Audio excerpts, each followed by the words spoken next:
नमस्कार साथियों, सुप्रभात। आपका दिन शुभ हो, मंगलमय हो। आप स्वस्थ रहें, निरोग रहें और मस्त रहें। साथियों, आज मैं युवाओं के लिए कुछ संदेश लेकर के आया हूँ। साथियों, जैसा कि हमारे देश में वर्तमान समय में तेल की कमी है साथियों। हमारे प्रधानमंत्री जी ने तेल कम खाने के लिए, सोना नहीं खरीदने के लिए और ईंधन की बचत के लिए देशवासियों से अनुरोध किया है। साथियों, ये अनुरोध उचित भी है और सही भी है, क्योंकि देश की यही मांग है। लेकिन मैं आज बताना चाहूँगा अपने युवा साथियों को कि ऐसा क्यों करना पड़ा। साथियों, ऐसा इसलिए करना पड़ा, हमारा देश केवल दूर दूर का ढोल है।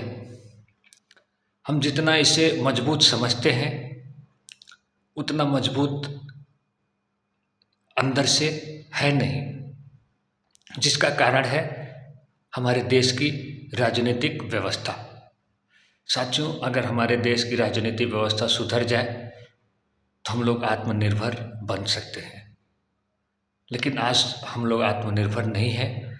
हमें आज़ाद हुए 75 वर्ष हो चुके हैं, लेकिन फिर भी हम लोग आत्मनिर्भर नहीं है। और ऐसी ही अगर राजनीतिक व्यवस्था चलती रही साथियों, तो हम लोग आने वाले कई वर्षों तक आत्मनिर्भर नहीं हो पाएंगे।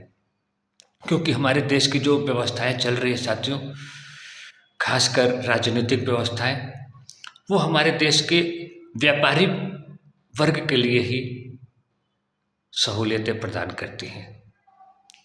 किसानों के लिए केवल नाम मात्र की सहूलियत है, जो किसी किसान को मिलती है, किसी किसान को नहीं मिलती है।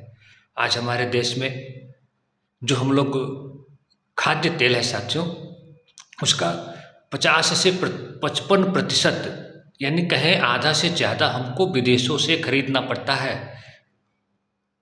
युवाओं, बच्चों, अगर आपको मेरी बात समझ में आए तो मैं आपको बताना चाहता हूँ, जो आज हम लोग खाद्य तेल खा रहे हैं, सूर्यमुखी का तेल, सनफ्लावर जिसे लिख करके आता है रिफाइंड ऑयल, और मूंगफली का तेल, पाम ऑयल, ये सारी विदेशों से आती है साथियों। हमारे देश की जो खाद्य तेल की उत्पादन क्षमता है वो आधे से भी कम है। बताइए साथियों, जब हमारे आधा से ज़्यादा तेल भारत जैसे देश में दूसरे देशों से आएगा और उसका लाभ हमारे देश के बड़े बड़े व्यापारियों को जाएगा, तो हमारे किसानों को कौन प्रोत्साहित करेगा कि आप लोग अपने खेतों में तिलहन लगाएं, तेल का उत्पादन हमारे देश में खुद हो जाए। युवाओं, देश बदलना है, देश की बागडोर भी बदलनी है। हमारे देश में आप देखे होंगे बहुत सी बंजर ज़मीनें पड़ी हुई हैं जिस पे कोई खेती नहीं होती है। 75 वर्षों से क्या कहें, किसी को ऐसी ज़मीनें हैं जहाँ पे 200-300 वर्ष से हल भी नहीं चला है। क्या उस जगह पर हम पाम ऑयल की खेती नहीं कर सकते? जो किसान खेती कर रहे हैं उनको हम प्रोत्साहित नहीं कर सकते? प्रोत्साहित करती है सरकारें, लेकिन केवल फाइलों में। धरातल पर अभी उस चीज़ को उतरने में टाइम लगेगा साथियों। ये मेरा आप लोगों को जानकारी है साथियों कि हम जो लोग खाद्य तेल का उपयोग करते हैं उसका आधे से अधिक दूसरे देशों से आता है। पाम ऑयल की खेती हमें मलेशिया और इंडोनेशिया जैसे देशों से सीखनी चाहिए। वहाँ पर भारत के मजदूर जा कर के पाम ऑयल की खेती करते हैं साथियों, और अपने देश में हम केवल मजदूर पैदा करेंगे दूसरे देशों को सप्लाई देने के लिए। साथियों, सोच बदलनी पड़ेगी। हमारे देश में ये छोटा है, ये बड़ा है, ये ओबीसी है, ये पिछड़ा है, ये हिंदू है, ये मुसलमान है, इससे फुर्सत मिलेगी तब तो। राजनीतिक वोट के लिए ये बांग्लादेशी है, ये घुसपैठिया है, ये फलाना है, ये ढिमका है, इनसे फुर्सत मिलेगी तब तो ये वेतन वृद्धि चाहिए, वो वेतन वृद्धि चाहिए, इतनी मजदूरी चाहिए। जो बहुत सारी समस्याएं हैं, उन समस्याओं के बाद भी देश की नीयत, जो राजनीतिक नीयत बोलते हैं साथियों, उसको थोड़ी मजबूत करनी पड़ेगी। आज हम जिस परिस्थितियों से गुजर रहे हैं, ये परिस्थिति हमें कुछ सीखने के लिए और कुछ करने के लिए मजबूर करती है। साथियों, जिस डीजल पेट्रोल के लिए हम दूसरे देशों पर निर्भर हैं, हमारे देश में भी खोजी हुई, रिसर्च हुआ, हम लोग बायोडीजल, बायोफ्यूल का उत्पादन कर रहे थे, लेकिन उसके उत्पादन में वृद्धि नहीं हुई साथियों, जितना चाहिए। आज उसको एक जगह पे ला करके रोक दिया गया है। क्या किसी देश ने गलती की है? उसको बढ़ावा देना चाहिए साथियों।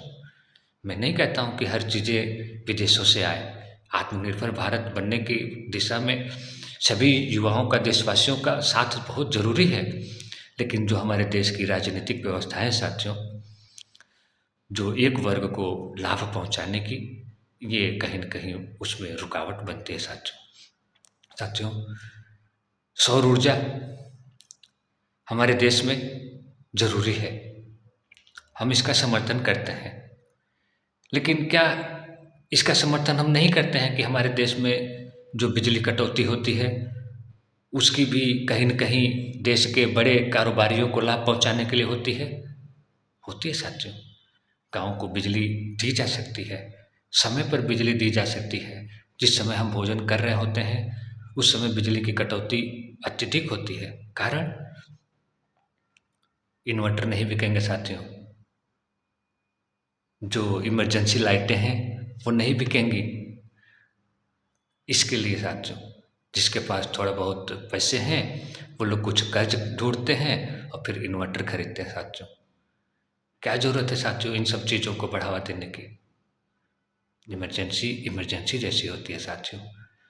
जब वो शौक बन जाती है, तभी हमें दुख होता है।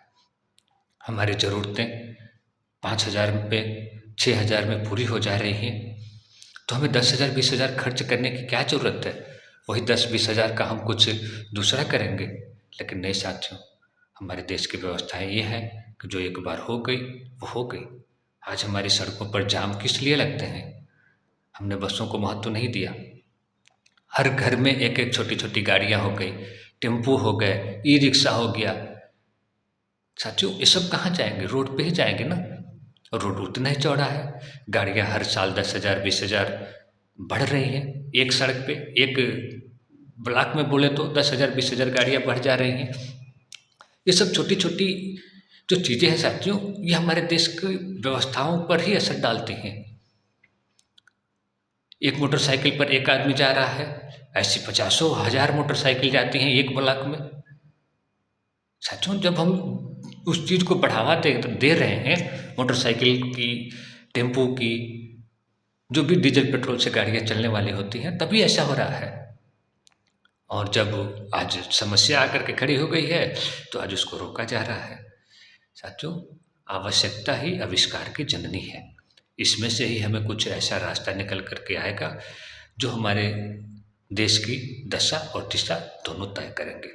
लेकिन जब तक राजनीतिक महत्वाकांक्षाएं रहेंगी साथियों, तब तक ये पूरा होने वाली नहीं है। मैं किसी भी सरकार को दोष नहीं दे रहा हूँ, दोष इसमें जनता का है। जनता ही स्वार्थी है, जिस कारण से जनता का पूर्ण विकास नहीं हो पा रहा है। जिस दिन हम अपना स्वार्थ त्यागेंगे, देश हित में अपना योगदान देंगे, उसी दिन हमारी दशा सुधरेगी। जय हिंद, जय भारत। आप लोग स्वस्थ रहें, मस्त रहें। राधे राधे।